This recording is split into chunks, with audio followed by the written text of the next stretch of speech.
물박사입니다. 저는 네이버 블로그 물박사 건강법을 운영하면서 사람들에게 건강하게 살아가는 방법들을 알리고 있습니다. 제 주장들은 상식적으로 보면 너무나도 엉뚱한 것들이 많습니다. 즉 상식에 반하는 내용이 많다는 것이죠.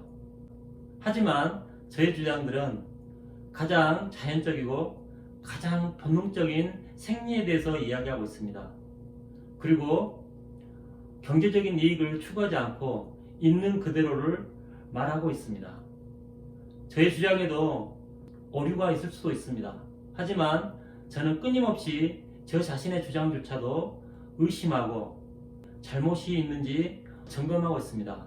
그리고 경험이 쌓이면서 점점 나아지는 그런 정보들을 전달하고 있습니다. 사람들은 누구나 건강이 가장 중요하다고 말합니다. 하지만 건강하지 못한 사람들이 참으로 많죠. 건강에 많은 투자를 함에도 불구하고 왜 건강하지 못하는 것일까요? 그것은 대중들에게 전해지는 많은 정보들이 잘못된 정보들이기 때문입니다. 상식적으로 알려진 정보들이 너무나도 오류투성이기 때문에 그 결과 당연히 건강을 잃을 수밖에 없는 것입니다. 많은 정보들이 한쪽으로 너무 치우쳐 있고 옳고 그름의 문제로 좋다 나쁘다로 몰아가고 있습니다. 그 결과 필요한 것임에도 부족하고 없어도 되는 것임에도 너무 과한 문제들이 생기고 있습니다. 즉 몸에 불균형이 생긴 것이죠. 건강하지 못하다면 여러분들은 이미 수많은 불균형에 빠져 있는 것입니다. 그렇다면 건강해지는 방법들은 간단하겠죠. 바로 균형을 되찾는 것입니다. 균형을 찾는 데 있어서 첫 번째로 필요한 것은 바로 음식입니다. 음식은 크게 주식과 부식으로 나눌 수가 있습니다. 그래서 주식을 주식답게, 부식을 부식답게 먹을 때 음식의 균형이 잡히는 것입니다. 주식은 그러면 어떤 것들일까요? 주식은 주로 먹어야 되는 음식, 꼭 먹어야 되는 음식, 많이 먹어야 되는 음식, 주인이 되는 음식이라는 의미겠죠. 그 음식의 재료들은 곡물 아니면 육류가 되겠습니다. 즉 3대 영양소의 공급원이 주식이 됩니다. 그런데 곡물과 육류는 건강에 나쁜 것으로 치부되고 있는 경우도 많습니다. 따라서 곡물을 지나치게 배제하거나 육류를 지나치게 적게 섭취하면 건강하기가 쉽지가 않습니다. 그 다음 부식은 주식을 보조하는 음식입니다. 따라서 양적으로 많을 필요가 없습니다. 부식을 부식답게 먹는 것은 주식을 보조할 정도의 양만 먹으면 된다는 것입니다. 밥을 먹을 때 반찬을 지나치게 많이 먹는 것이 꼭 건강에 좋은 것은 아닙니다. 더군다나 반찬이 싱겁다면 반찬은 독이 될 수도 있는 것입니다. 앞으로 싱겁게 먹는 반찬이 왜 독이 되는지에 대해서 끊임없이 이야기하게 될 것입니다. 따라서 주식과 부식의 균형을 맞추는 것은 곡물과 육류를 충분히, 부식이 되는 반찬은 주식에 알맞게 먹는 것입니다. 이게 주식과 부식의 균형을 맞추는 방법입니다.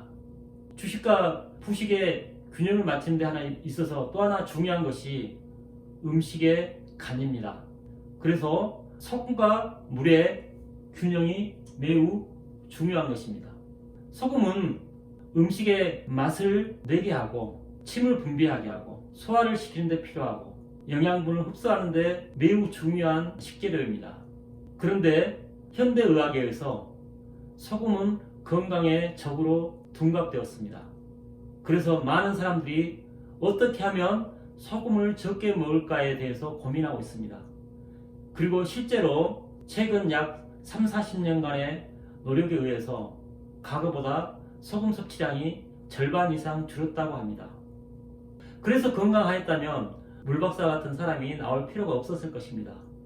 하지만 소금을 적게 먹음으로 인하여서 인체는 수많은 병을 앓게 되었습니다. 그 이유는 앞으로 끊임없이 설명되어질 것입니다. 음식이 싱겁다면 음식이 맛이 없고 소화가 잘 안 되고 흡수가 안 되어서 아무리 좋은 음식을 잘 먹더라도 영양 결핍에 시달릴 수 있게 될 것입니다. 소금을 많이 먹는다고 무조건 좋은 것은 아닙니다. 내 몸에 필요한 양만큼만 먹어야 됩니다. 그 양은 누구도 정확하게 알지 못합니다. 소금 소비가 많은 환경에 처해 있을 때는 소금을 좀 더 먹어야 되고, 적은 환경이라면 소금을 조금 적게 먹어도 큰 문제는 되지 않습니다. 하지만 현재 지구의 환경은 지구온난화로 인하여서 날씨가 더워지고 있습니다. 이것은 소금 소비가 좀 더 증가한다는 것입니다. 더 나아가 인간의 활동들이 대부분 정신적인 활동으로 바뀌고 있습니다. 이것 또한 소금 소비를 증가시키는 가장 큰 이유가 됩니다. 이런 상태에서 소금을 적게 먹게 되면 건강한 생리 반응은 물을 마실 수 없도록 합니다. 그 이유는 간단합니다. 짜게 먹을 때 물이 당기기 때문입니다. 소금을 많이 섭취하게 되면 그만큼 물이 마시고 싶은 것이죠. 그런데 현대의학은 이렇게 말합니다. 음식을 싱겁게 먹어야 된다. 소금을 적게 먹어야 된다. 그러면서 물은 많이 마시라고 합니다. 초등학교 수준의 학력만 있다면 이것은 전혀 비상식적인 이야기라는 것을 쉽게 알 수 있습니다. 하지만 대중들은 그러한 의심을 품지 않습니다.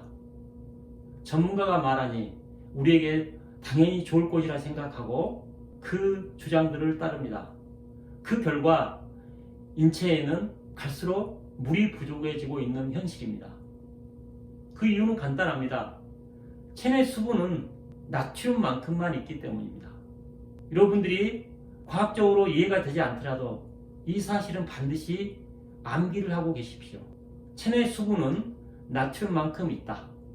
이 사실은 생명 현상이 일어나는 인간에게 진리입니다. 병이 있다는 것은 탈수가 심하다는 뜻이고, 탈수가 심하다는 것은 바로 소금이 부족하다는 것입니다. 간혹은 아주 드물게도 소금을 많이 먹어서 탈수에 빠지는 사람도 있습니다. 하지만 이런 경우는 그렇게 흔하지 않습니다. 대부분 소금이 부족하여서 탈수에 빠지는 것입니다. 따라서 소금과 물의 균형을 맞추기 위해서는 소금을 충분히 먹는 것으로부터 시작해야 됩니다. 그렇게 되면 주식과 부식의 균형도 잘 맞춰주게 됩니다. 음식을 균형 있게 먹을 때 소금이 가장 중요한 것입니다. 그 다음 우리가 신경 써야 될 것은 낮에 활동하고 밤에 수면을 취해야 됩니다.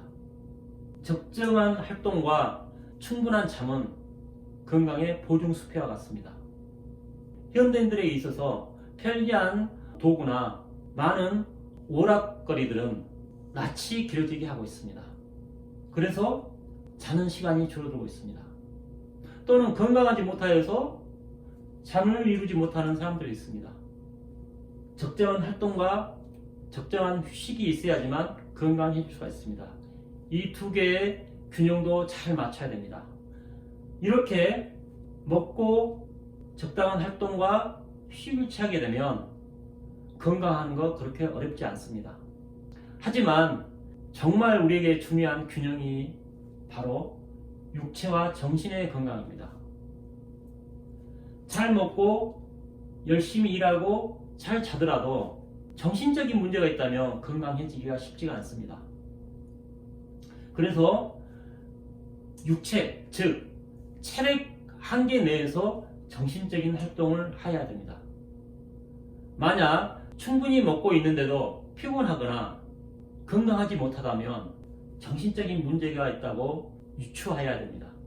사실 물박사가 상담하는 많은 사람들은 자신의 문제에 정신적인 문제를 너무 등한시하고 있습니다. 물박사가 당신은 정신적인 문제 때문에 그러한 병이 더 심해지고 있습니다. 이렇게 말하여도 믿으려 하지 않습니다. 하지만 잊지 마십시오.